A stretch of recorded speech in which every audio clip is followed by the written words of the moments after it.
e manifestada agora pelo aparecimento de nosso Salvador, Cristo Jesus, o qual não só destruiu a morte, como trouxe à luz a vida e a imortalidade mediante o Evangelho. Isso é grandioso, grandioso. Palavras de Paulo, tá, amados? A Timóteo. Não só foi revelado a nós, mas Cristo abundou, superabundou sobre a morte. Destruiu a morte. Como? Destruindo o pecado. Aquilo que dava força para a morte. Quando ele destrói tudo isso, amados, ele é uma luz resplandecente. Já pararam para pensar que... Como que começa, amados, tudo? Gênesis capítulo 1, versículo 1. E no princípio criou Deus os céus e a terra. A terra era sem forma e vazia. O Espírito de Deus pairava sobre a face das águas. O que fala no próximo versículo, né? E disse Deus, haja luz. Essa luz não era o sol, não, tá, amados? Porque o sol é criado no terceiro dia só. Se não é Cristo iluminando tudo, se não é Cristo no princípio de toda a criação, olha essa luz resplandecendo, amados. Pode checar aí. O sol é no terceiro dia. Cristo vem iluminar, amados, vem trazer vida. Vida para nós. Olha essa graça abundante que agraciou nós, amados. Graça é uma palavra tão pequena para retratar o tamanho desse poder transformador em nossas vidas. Transformador. Olha o que ele fez com Paulo. Paulo, amados, estava... Quem lembra, né? Na morte de Estevão, Paulo estava lá, segurando as capas de todo mundo. Pode tacar pedra nele. Estou segurando aqui você para não sujar. E tantos outros, né? E prisão de muitos mais, sabe? Paulo era mau. No sentido de querer, sabe, trazer a força da lei. Ele fala, né? Por excesso de zelo da lei, perseguia a igreja.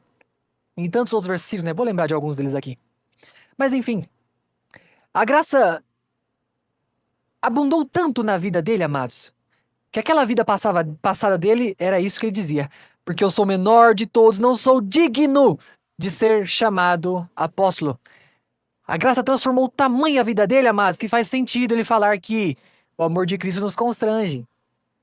Me constrangeu de uma tal forma que, amados, eu era mau, eu era pecador, eu matei pessoas, eu era ruim, eu queria a morte de tantos outros. Mas a graça foi abundante. Por isso que no capítulo 8, versículo 1, ele fala: em Cristo Jesus, a condenação já não tem mais efeito nenhum sobre mim. Porque agora eu ando segundo o Espírito. Eu ando segundo aquele que me tirou do charco de lodo, me colocou em Cristo Jesus, que é a rocha. Amados, a graça tem esse poder, sabe? Nossa, ela é avassalador em nossa vida. Irresistível. Ninguém resiste a essa graça. Ninguém resiste. Mas, pastor, porque tem tantos pecadores ainda no mundo, ninguém resiste à graça. Eles não tiveram contato ainda com ela, amados. Não tiveram esse contato glorioso e claro do que é a graça de Deus em sua vida. Sabe, amados, a gente lembra de Paulo o quanto ele era ruim, né? Mas a gente se esquece de olhar pra dentro de nós. Sabe, aquela vida miserável que eu vivia na natureza dos meus pensamentos e na, sabe, ruim da planta do pé até a ponta da cabeça. Ruim, ruim, ruim. Lembrando, tudo que é de bom em mim é Cristo. Tudo que é de mal sou eu mesmo, tá? Porque o ser humano é mau, é ruim, é podre. Mas vem a graça. Sabe, a graça... Falta palavras, né, pra descrever o que é graça. Eu gosto muito desse Timóteo que a gente leu. Ela se revelou a nós, amados, de uma forma a nos trazer luz. A graça traz luz aos nossos olhos, amados. Sabe pra quê? Pra você enxergar. Pra resplandecer a graça de Deus em sua vida. É o que o diabo não quer. O diabo não quer que essa luz seja vista por você. Não quer que a palavra seja revelada a você. Por isso que ele cega o entendimento dos incrédulos. Miserável homem que sou, quem me livrará do corpo desta morte? Quem tem a capacidade de me livrar dessa morte? Eu sou miserável. Olha o que a graça fez com Paulo, amados. Quando a graça abundou em sua vida, eu sou miserável. Esse grito nós temos que dar, tá, amados? Nós temos que dar. Eu entendo que todos que já confessaram isso diante de Deus deram esse grito internamente. Eu sou miserável. Eu não tenho capacidade de me livrar da morte, nenhum outro tem. Mas Cristo tem. Paulo não teve uma gestação normal como os discípulos. Os discípulos ficaram 3 anos na presença de Jesus Cristo, se formando, aprendendo, desfrutando, né? Paulo não. Paulo foi um clarão que apareceu no caminho de Damasco. Saulo, né? Saulo, Saulo, por que me persegues? Quem és tu, Senhor? Eu sou Jesus Cristo, Saulo, a quem tu persegues. E é por isso que Paulo fala que... E a gente entende, ele não teve essa maturação normal do pregador. Dali ele vai e fica 3 dias sem comer nada e beber nada, encontra Ananias que ora por ele e as escamas dos seus olhos são derrubadas e aí ele se torna um pregador.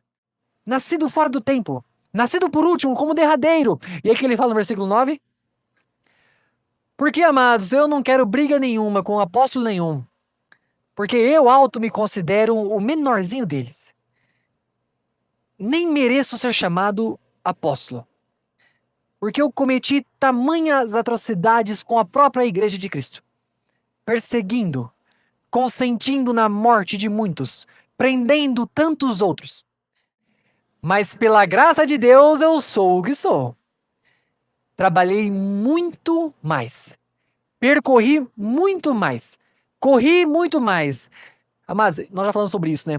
Acredita-se que Paulo pelo menos tenha caminhado aí 20 mil quilômetros para falar de Jesus, falar da ressurreição.